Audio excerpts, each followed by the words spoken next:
За тэгээд энэ хүн бол ерөнхий чуулган гэж хэлдэг. Одоо дэлхийн сүмийг удирдах байгаа 13 бүс байдаг дэлхийд. Одоо манай сүм бол 200 гаруй улс оронд одоо үйл ажиллагаа явуулж байгаа. Тэгээ энэ хүү том гэр бүл буюу 25-6 сая одоо гишүүдийн үйл ажиллагааг бол удирдахад дэлхийн сүм дээр ажиллаж байдаг.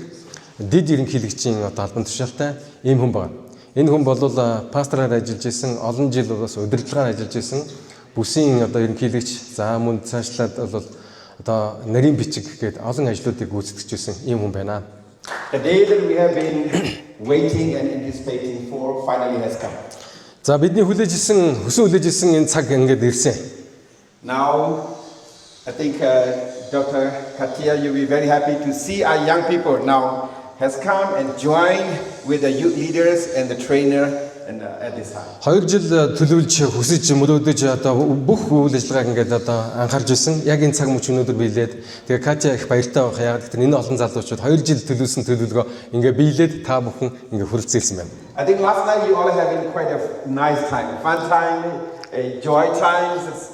And getting to know each other through the activities and games. Өчтөр нээлт болоод их сайхан цагийг өнгөрөөсөн гэж сонссон. Мөн дээрээс нь бол үйл ажиллагаанууд эхлээд та бүхэн айгүй идэвхтэй оролцож байгааг би сонссон. Та нар бүгдээ өөр өөр газраас ирсэн ч гэсэн.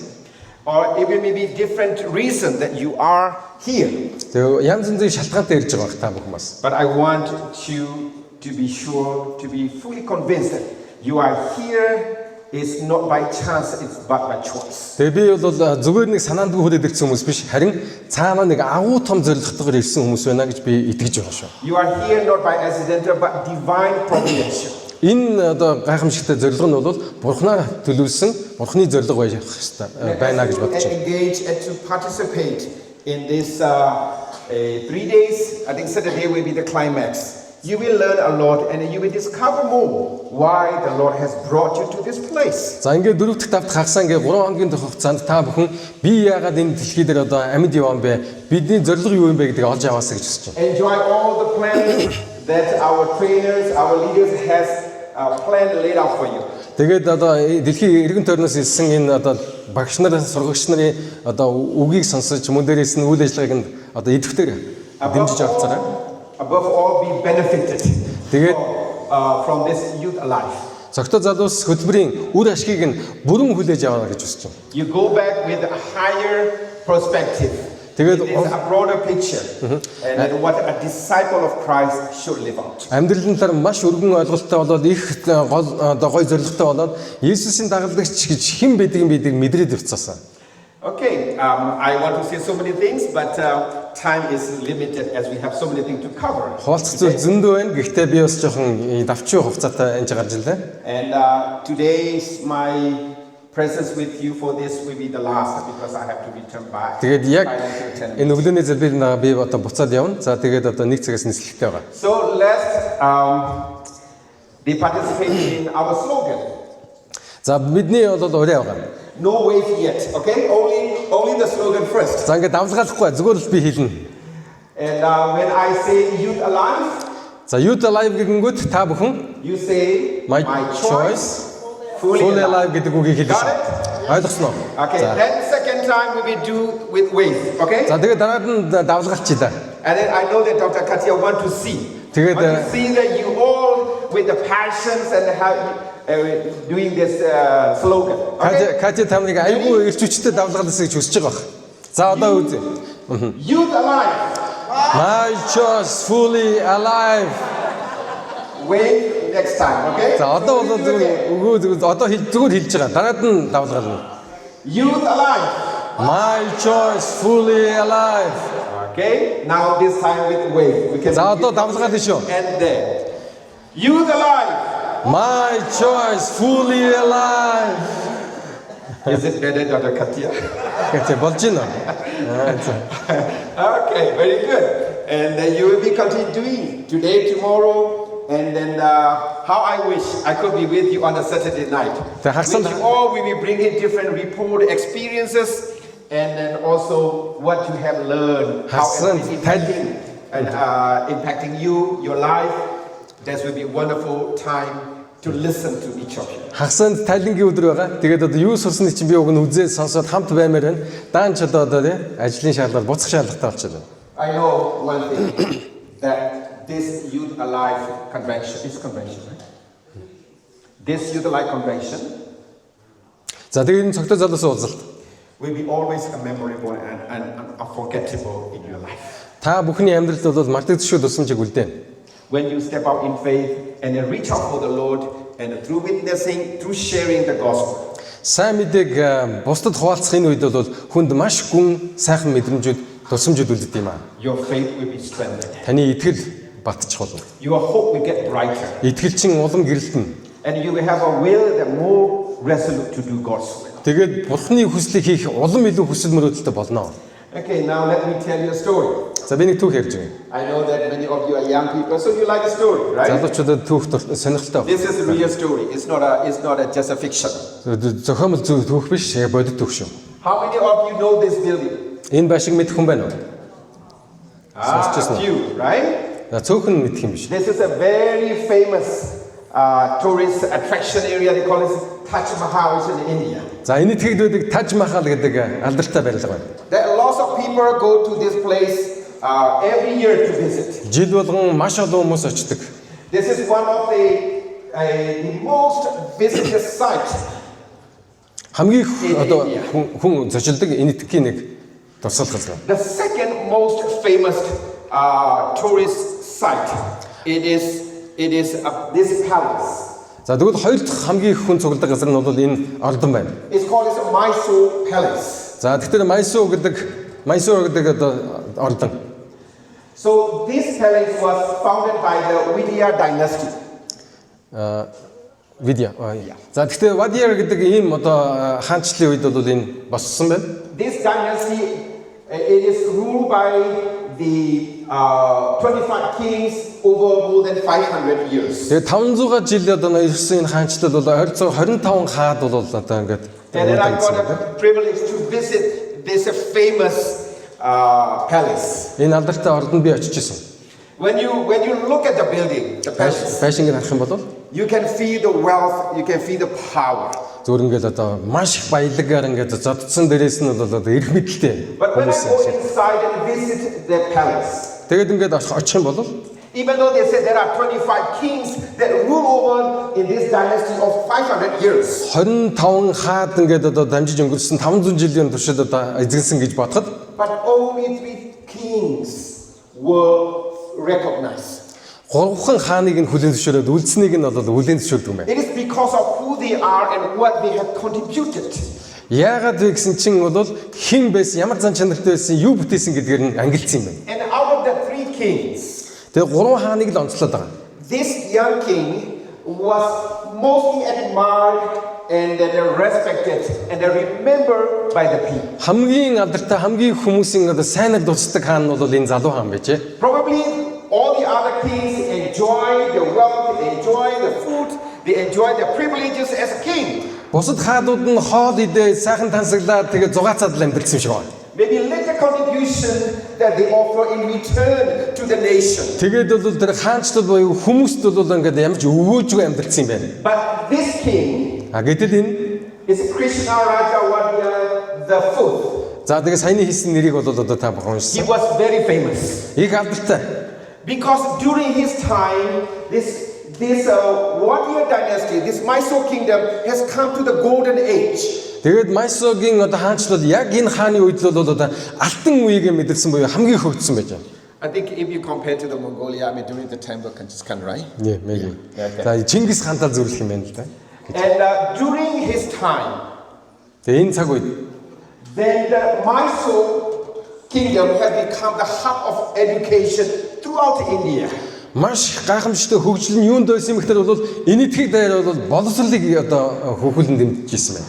And unlike his predecessor, during his time, he allows women to be educated. Тэгээд бол өмнөх бусад хаадуудаас ялгаатай нь бол эмэгтэйчүүд боловсрол эзэмшиж болно гэдэг тийм зөвшөөрлөг олгосон байна. And a woman has equal right in the political, elections, and whatever it is. Улс төр болон сонгуульд ч гэсэн эмэгтэйчүүдийг оруулсан ийм хаан байжээ. And the art and craft were developed during his time. Тэгээд энэ хүний цаг үед бол одоо тий уран зураг мөн дээрээс нь урлаг соёл бол хөгжсөн. So during his time, Mysore Kingdom has come to the golden age. And then the best time ever that people could ever remember and enjoy. Түүхэндээ байсан хамгийн гайхамшигтай үе алтан үеийг энэ одоо хааны үед л өнгөрөөж тэ. And he was a very young king. Тэг их залуу хүн байж. But this king, he knew the purpose that he was, elected to be the king. Юуны төлөө би хаан байгаа юм бэ гэдгийг ойлгосон хүн байна гэж би. And he lived up to that purpose. Энэ зорилгын төлөө ажилласан, амьдсан. And I tell you this story, I want you to know and then to live up to the purpose that God has for you. Энэ түүхээр дамжуулан та нар ямар зорилгын төлөө амьдарч байгаа, ажиллаж байгаа гэдгээ бодосоо гэж би хүсэж байгаа. You are here not just to enjoy the activities, the programs that we have planned, but to live this place with a purpose that God has for us. Тоглоод хөгжилдөл энэ цагийг битгий өнгөрөөгөөс харин зорилгоо олоод аваасаа энэ зорилго чинь таны амьдралыг насан турш чинь чиглүүлэх.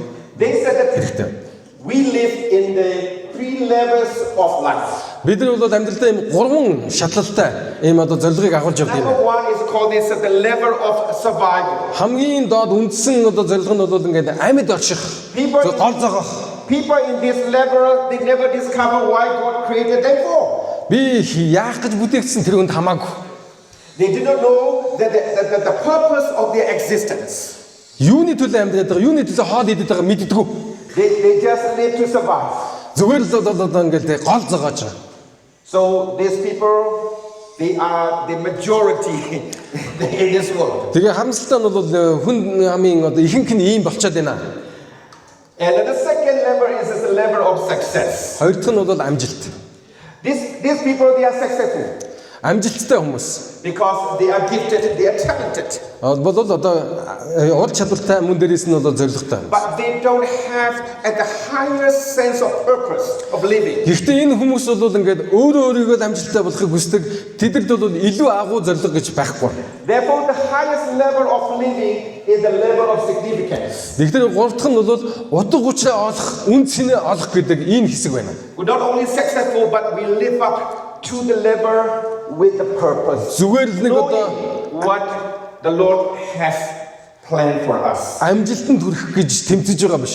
Харин Бурхан бидний төлөө юу зориулсан, миний амьдралын үн цэн юунд байна гэдгийг ойлгосон хүмүүсийг хэлж байгаа. Without knowing God, without having the blessed hope, I don't think that we can live up to the fullest of our life. Тэгвэл би нэг юм аягүй чухал шил хэлэх гэсэн юм. Бурхныг таньж мэдхгүйгээр амьдралын одоо үнэт зорилгоо олохгүйгээр хүн бол утга учиртай амьдрах боломжгүй байна гэж би боддог. My young people, залуучуудаа you all have joined this church, a member of the Seventh-day Adventist. Та бол Улаанбаатар биш одоо Адвентист сүмд ингээд одоо гишүүн болон одоо сонирхчор ирсэн байгаа. Maybe some of you are not believer yet. Тэгээ итгэгч бас болоогүй ч хүмүүс байгаа. But those who are believers, that you are not here just because you are a member. Та зөвхөн сүмд гишүүн болсон энэ хүмүүстэй хамт байдаг гэдгээрээ ирсэн биш ээ гэж бодож You have байна. been invited. Та бол өргөцсөн. And the Dr. Katia and her team is spending all this effort, all these resources, and all this commitment is not just for you because you are a member, but we want you to be a disciple. Доктор Катигийн удирдлагаар ажиллаж байгаа энэ баг одоо ингээм хамтдаа та бүхэнд үйлчилж байгаа юм. Та бүхэн зүгээр нэг сүмийн гишүүн сүмд явдаг хүмүүс биш, харин та бол дагалдагч юм, та бол Есүсийг дураагч юм гэдгийг A disciple who know the way of a master and who live up to that way. Дагалдагч гэж хэнийг хэлдэг юм бэ гэхээр бол эзнийгээ дагаж дурааж түүний хүслийг биелүүлдэг хүнийг хэлээд байгаа. Therefore always pray that God to give you wisdom to discover the plans that He has created you and that He has for you. Амьдралынхаа утга учирыг олоход надад туслаач хэмээн Бурхан тандан чин сэтгэлээсээ залбирч хичээдэг хүмүүсийг хэлж байгаа. We also need to be sure that God's church, God established His church for a reason and for a purpose. Бурхан сүмээ тодорхой зорилгын тулд бүтээсэн, бий болгосон одоо өргөжлүүлэн удирдах байгаа.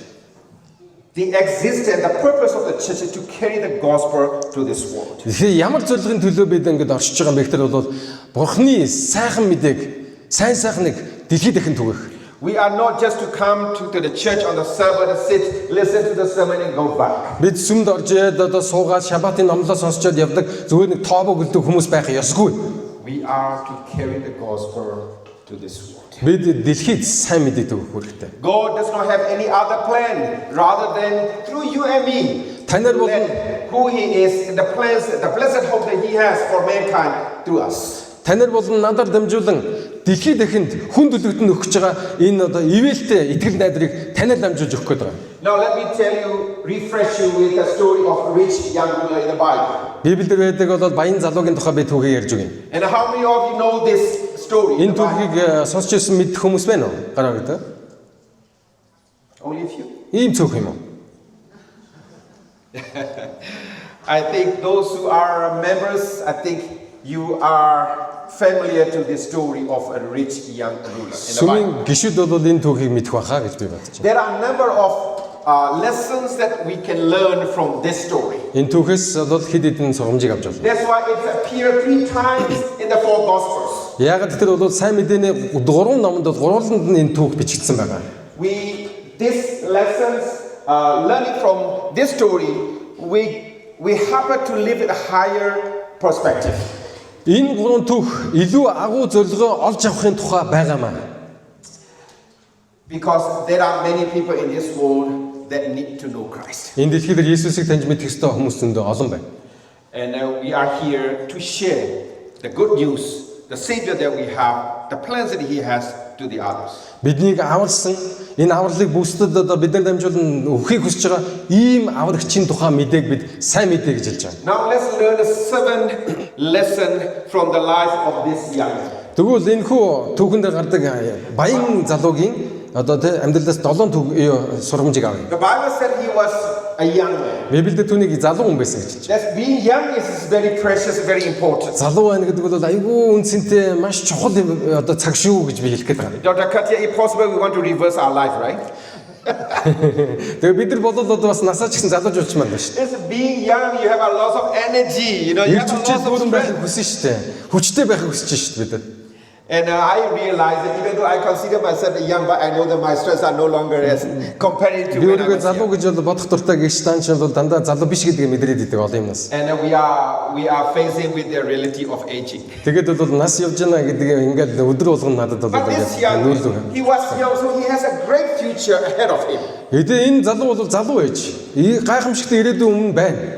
And then the Bible said he came running. Тэгээд бол гүүгээд ирсэн гэж бичсэн байдаг. So it's been that he is energetic, enthusiastic young man. Гүүж ирнэ гэдэг чинь юу хэлж яах вэ? Он зөрөгтэй хүчтэй гэсэн.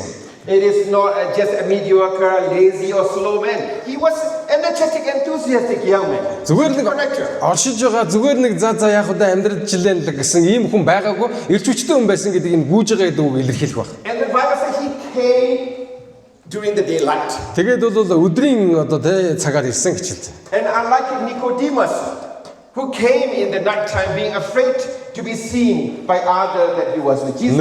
Нөгөө талд Никодем гэдэг хүн бол Есүс дээр очиж уулзахаас хайгаад хүмүүсээс ичснээс болж шин дөлөөр бол одоо нууцаар очсон байдаг. This young man was Гэтэл энэ хүн courageous. зоригтой залуу байж.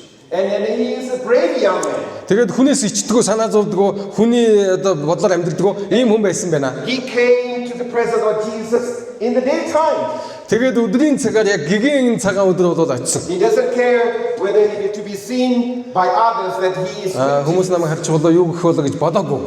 And also the Bible said he knelt before Jesus. Тэгээд Иесусийн өмнө ирээд өвдгсөн гэж хэлж байгаа. This is a very special characteristic. Энэ бол их чухал үг байна гэж би бодож байна. This designated his humbleness. Тэгэхээр бол бас юм суралцъя гэсэн даруй сэтгэлтэй хүн байж тээ гэж бодогдсон. So he is humble and persons. So he has a very good characteristic. Тэгээд даруй төлөв байсан гэдэг нь бол энэ хүн үйлдэл нь бол харагдаж байна. And the Bible said he was a ruler. Тэгээд бол удирдагч байсан гэж хэлж байна. That means he belonged to a group of the community that leadership. Энэ югсэлтэр бол одоо нийгэмдээ тий удирдах, манлайлах ийм төвшний цөөн хүмүүсийн нэг байж байна. So that's when he is smart, he's educated, Ухаантай байж таарна, influential person. боловсролтой байж таарна, нөлөөтэй байж таарна. And also the Bible said he was rich. Тэгээд баян гэж одоо хамгийн зөвлөлд нийж When байна. you rich, People look up to you. За баян байхтар бол хүмүүс таныг бол одоо шүтнэ. You can see this young man has all the characteristics that this world is looking for. Хүн болгоны хүсдэг одоо бүх одоо зүйлсийг эзэмшжээ энэ хүн. And in addition to this one, Ямар гэж хэлж the байгаа Bible said he was religious. юм? Энэ шашин шүтлэгтэй хүн байж, итгэл бишрэлтэй хүн байж гэж хэлсэн. He kept all the commandments. Тэгтэр бол одоо хүний хүсэх бүх юмыг л ингээд эзэмшсэн байж. But we all know this story. Гэхдээ юу болдог вэ? Jesus knew what was in his heart. Есүс ийм гайхамшигт өгөгдлөө хүний сэтгэлд юу вэ гэдгийг харсан. Jesus knew that his love for the worldly thing is much greater than the love for Christ. Асуудал нь юунд байсан гэхээр бол одоо Бурхны Христийг одоо хүсгэс илүү дэлхийн улам илүү одоо эд баялагийг их мэдлийг хүсэдсэн. So through this lesson that we learned that God is not looking at only our outer appearance. Бурхан бидний гадаад үзмж чадварыг хардаг юм байна зөвхөн. But for God, inside of us, our heart is Таны more important for Him. сэтгэл рүү ч өнгөдөг сэтгэлчин бол Бурханы илүү чухал гэдгийг энэ түүх харуулж өгч байна. Because for us to be His followers, a disciple, Яг тэр Есүсийн дагалдагч, Есүсийг дагна гэдэг бол we are to reflect His life and His character. Есүсийн зан чанар, Есүсийн амьдралыг бид дурах ёстой, дагах ёстой гэсэн. We need to have a heart of love, compassion, and forgiveness, Бид нар бол хайр, нэгүсэл, уучлаар дүүрэн хүмүүс байх ёстой гэж зааж байна. so that we can represent the Master that we serve and that we worship. Тэгэхээр бидний хүндэлж шүтдэг тэр эзнийг яг дагаж дураж чадж гэнэ, түүнтэйгээ адилхан болж чадж гэнэ гэдэг ийм одоо зан Therefore, чанар. Apostle Paul reminds us Тийм учраас Илч Паул that even though we may have the gift to be able to speak in the languages, харь хэлээр яриа. and we may have the knowledge, За мэдлэгтэй байгаа. but he said, without love, I am nothing. Тэгээд хайргүй байх юм бол одоо би юу ч биш гэж хэлсэн байна. And that without love, I gain nothing. Хайргүйгээр би юу ч олж авч чадахгүй, юу ч олж долоохгүй гэж хэлж байгаа. And then we have many youth leaders here. You've been trained for the past 2 days. Тэгээд одоо 2 өдрийн туршид та бүх одоо ингээд сургалтанд хамрагдаж байна. As I mentioned in my last devotional, that working with the young people, it is not easy. It's challenging, Тэгээд би хэлсэн шүү дээ тийм өмнө бол залуучуудтай ажиллана гэдэг тийм амар ажил биш байдаг юм аа. always rewarding. Гэхдээ ажиллаж чадах юм бол маш их одоо шан харамчийг авдаг, мэдрүүлдэг ийм ажил. We need to ask God to give the heart, Тэгэхээр энэ одоо залуучууд гэсэн сэтгэл бидэнд хэрэгтэй байна. so that we can feel the way they felt. Тэгэхээр бол одоо тийм одоо залууч бишээ бурхан бидний сэтгэл орж иж байгаа тэрийг мэдэх хэрэгтэй байдаг. We can understand their background and accept them as they are. Тэгээд залуучуудыг бол байгаагаар нь тэгээд бол тийм хэн болж болохоор нь хүлээж авах. These young people come with a different backgrounds, different experiences. Янз бүрийн амьдралтай, янз бүрийн түүхтэй залуучууд ирсэн байгаа юм чи. And then what you are going to work with them is not only during this camp. Зөвхөн энэ цагт л ингээ гоё байгаад гоё мэдрэмж аваад сургагдаад явах биш. You are going to build up lifelong commitment relationship with these young people. Харин та бүхэн бол залуучуудтай ажил, залуучуудын амьдрал өөрчлөлт гаргая, амьдралыг нь өөрчлөе гэдэг ийм хүсэлтэй болгох нь энэ их чухал. Once you are in this youth life, you will be for youth life the rest of your life. Та цогтой залуу өнөдөр болсон бол та амьдралын туршид цогтой залуус хэвээр байх болно. That's why Apostle Paul said, now abide faith, hope, love, these 3. Итгэл, найдар, хайр энэ 3 хамттай байна. The greatest is love. Энэ 3-ын хамгийн агуу нь бол хайр юм а гэж хэлсэн. Love does not come easily because we all are human beings. We have our Тэгэхээр бид shortcomings.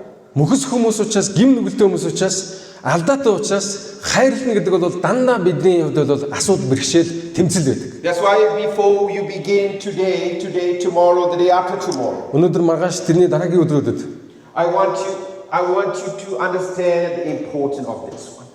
энэ хайр гэдэг ямар чухал вэ гэдгийг мэдрээсэй гэж би хүсэж байна. God has sent these young people to you. Энэ залуучуудыг бол удирдагч та нарт зориулж бурхан And илгээсэн. these young people that you are here to be trained to reach out to different communities on the Эндээс нь Sabbath and залуучууд beyond. та бүхэн одоо өөрсдөөсөө гадна бусдад сайн мэдээд өгөө, бусдын амьдралд өөрчлөлт оруулахаар та дуудагдчихэ. Unless you are filled with the love of Christ, you cannot represent. Гэхдээ Есүсийн хайр сэтгэлчин орж иж, Есүсийн сэтгэл хайрыг чинь нэмрээгүй бол та энэ ажлыг хийж чадахгүй. That's why Ellen White counseled us. Тийм учраас Эллен Вайт хэлсэн байна. She said a true leader.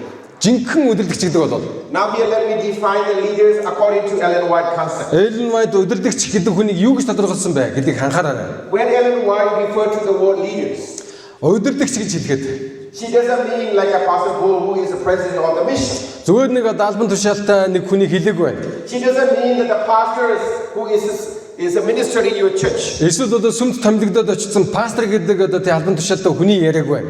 In the concept of Ellen White, Эллен Вайт харин юу хэлсэн бэ гэхээр anyone that lead people to Christ, they are leaders. Бурхан руу хүмүүсийг ойртуулж байгаа хүн болгон удирдагч гэж хэлсэн байна. We all are here to lead people to Christ. Бид хүмүүсийг Христ рүү ойртуулах чиглүүлэхэд бол In явж байгаа. that sense, we are leaders. Тийм учраас бол та бүхэн бүгдээрээ удирдагч байх ёстой. Ellen White said a true leader is Жинхэнэ удирдагч гэдэг бол someone who represents God, Бурханыг төлөөлдөг хүнийг хэлж байгаа маа. His character, Түүний зан чанар, and His purpose түүний зорилго to those whom they are called to lead. тэгээд бол дуудагдсан хүмүүстэй үйлчлэх ийм зүрх сэтгэлийг олж авсан хүнийг хэлж байгаа маа гэж хэлсэн. This is very powerful counsel that Ellen White reminded. Энэ бол Эллен Вайтийн удирдагч бидэнд өгж байгаа маш хүчтэй үзэл We санаа. are called to represent Him Бид Есүсийг төлөөлөхийн тулд and His character түүний зан чанарыг харуулахын тулд and His purpose. түүний зорилгыг харуулахын тулд дуудагдсан. Just remember this as you continue during this Youth Alive Convention. Цогтой залуусын энэ сургалтын үеэр та бүхэн энийг л сайн мэдрээд авчаасаа ойлгочихсоо гэж би хүсэж Now байна. this morning before we go into our activities, За ингээд it's a question to ask ourselves. өнөөдрийнхөө өдрийг эхлүүлээд би нэг асуулт асууя. What kind of person am I called by God to be? Бурхнаар юу гүйцэтгэхээр ямар ажлыг гүйцэтгэж дуудагдсан юм бэ? What kind of person am I called by God to be? Би ер нь ямар хүн юм бэ? Хин юм бэ? Therefore, we begin daily with devotion. Бид бүхэн өглөө болгон Бурхан руу хандаж цагаа эхлүүлж байгаа. Devotionals are not to give us additional knowledge and understanding.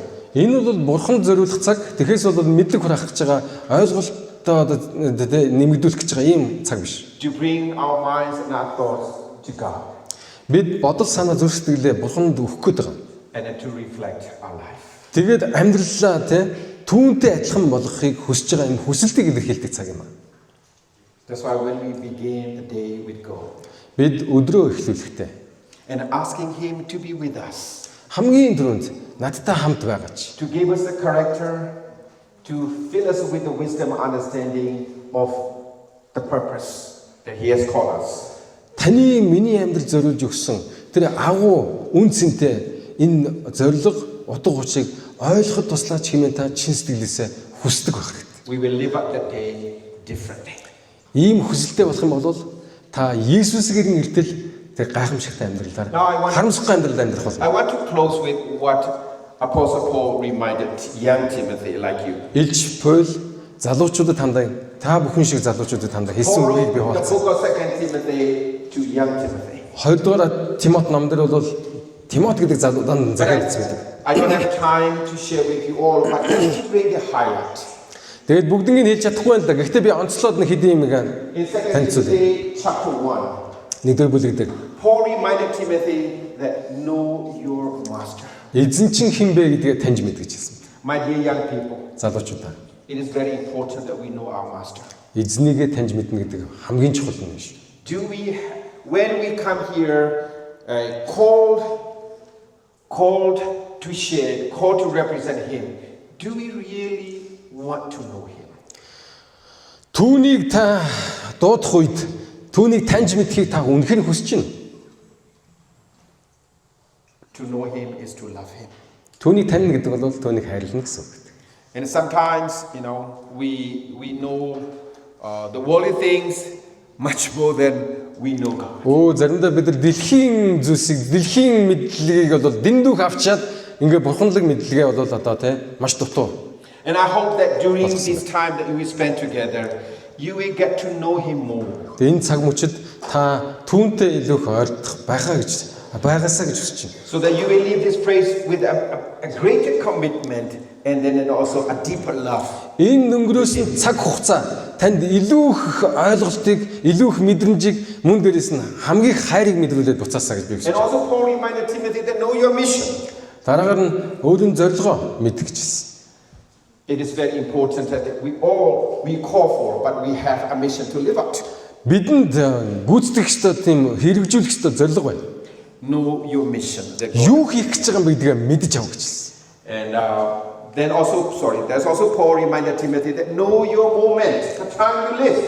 Тэгээд ямар цаг үед хизээ амьдарч байгаа юм бэ? Ямар үед амьдарч байгаа юм гэдгийг ойлгох гэж хэлсэн. And Paul specifically reminded Timothy, Тэгээд маш тодорхойгоор you have to pray more илүү залбир, to understand the essence of your life, амьдралынхаа үнцийн утга учирыг the ойлгох. time that you live. Ямар цаг үед, ямар дуудлагатай амьдарч байгаа юм бэ гэдгийг мэдрээч гэж хэлсэн. And also to read more the Word of God, the Bible, Тэгээд Библи буюу Бурхны үгтэй улам илүү нөхөрлөхийг so уриалсан. that you will be fully equipped with the wisdom, knowledge, and understanding. Ингэснээр та Бурханаас өгдөг ойлголт, мэдлэг, за тэгээд бол одоо тий урам зориг авах болно. Okay, so these are the things that Paul leave it to Timothy to understand. Ингээд бол одоо залуу Тимотед ийм одоо зөвлөгөө өгсөн байдаг. Before we begin this day, За өнөөдрийг эхлүүлэхдээ that always remember what Jesus told his disciples. Есүс дагалдагч нартай юу гэж хэлсэн байдгийг анхаарай. He said, abide in me, Надтай хамт бай. and then I in you. Тэгээ би ч гэсэн та нартай хамт байх болно. So without me, you can do nothing. Надгүйгээр та нар юу ч хийж чадахгүй. Here, Jesus assure us, promise us, that only we abide in him, we can be reproductive. Зөвхөн түүнтэй холбогдчихж бид нар үр жимс гарна гэж хэлсэн байна. Only, in another word, only that we have a relationship with him, we will be fruitful. Бурхандаа тогтоосон харилцаа бол таны амьдралыг бол утга учиртай сэтгэл хангалуун болгоно. Without having a connection, without abiding with Jesus, we are like other people.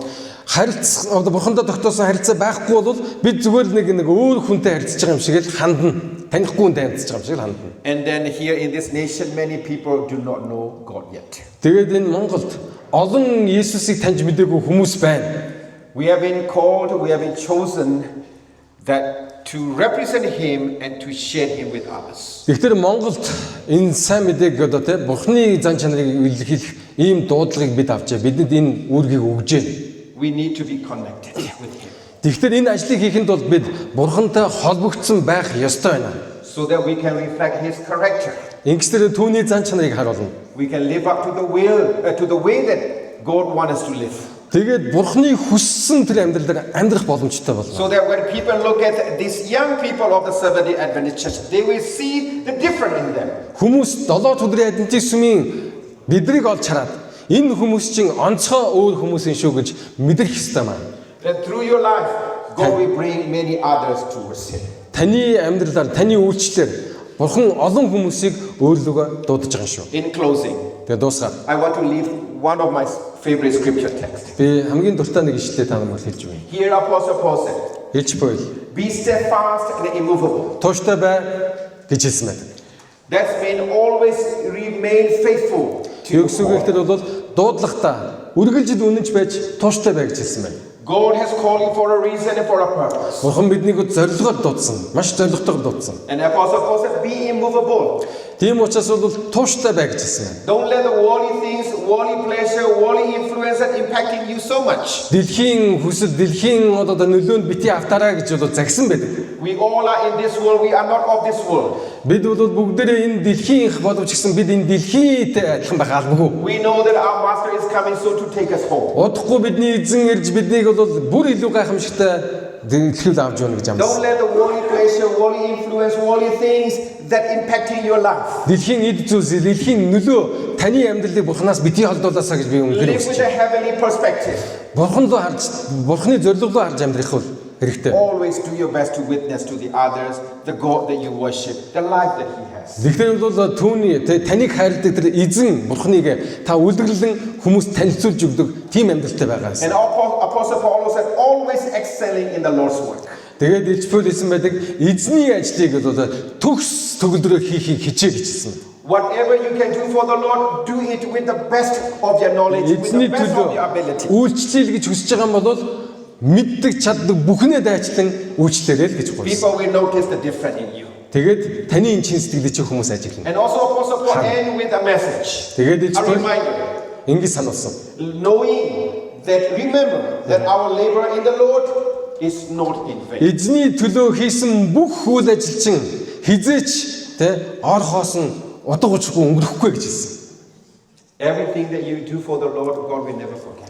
Эзний төлөө хийсэн бүх ажилчин эзний хувьд бол тусламж болуулна. The more you stand up for Him, the more you are faithful, Түүний төлөө итгэлтэй байж түүний төлөө явах юм бол the Lord will entrust it to you with a greater thing. эзэн та бол бүр илүү их одоо өөрийн хариуцлагыг He will give you өгнө. more wisdom, more understanding to represent Him Илүү их and мэрэгэн to ухаан, bring others towards Him. илүү их ойлголт, илүү их хүч чадлыг өгөөд та бусдад нөлөөтэй хүн болж хувирнаа. You are privileged, you are blessed to be here. Та энд сууж байгаа уг нь маш гүйэлтэй байгаа шүү. Among so many young people in this nation, Энэ дэлхийд байгаа утга учираа одоо олох гэж явж байгаа олон залуучуудаас та сонгогдоод энэ сууж ийн гэж итг. you have been called, you have been selected, you are here. Та дуудагдсан байж тээ. Та сонгогдсон байж тээ. Та үүнийг хүлээн зөвшөөрөөрэй. Don't take it for granted. Тийм учраас одоо тэ үл томсолж болохгүй шүү. Don't take it lightly. Бити энийг бол хөнгөн хандаж хүлээж ав. Live up with a purpose. Эзний зорилгоор амьдралцгаая. Every opportunity that you will have, be a faithful witnesses for God. Танд өгөгдсөн амжилт боломж болгон чинь эзний төлөө ашиглах боломж. May the presence of God and the power of the Holy Spirit Бурхны ариун сүнс, Бурхны оршихуй бидэнтэй хамт байгaalцгаая. be with you and give you wisdom and understanding that you need. Үргэлж тантай хамт байж ойлголт, мэрэгэн ухааныг байнга цутхан ирүүлэх болтугай. May each of your life be a powerful witnesses of Him. Таны амьдрал эзнийг үлгэрлэн харуулсан тийм амьдрал And байх also болтугай. bring encouragement, Бусдад урамзал, inspiration to those that God will use you to be in touch with. эрхэм хүсэл мөрөөдлийг өгдөг тийм одоо өөрчлөгдсөн амьдралтай хүмүүс May the Lord байхыг би өрөөж байна.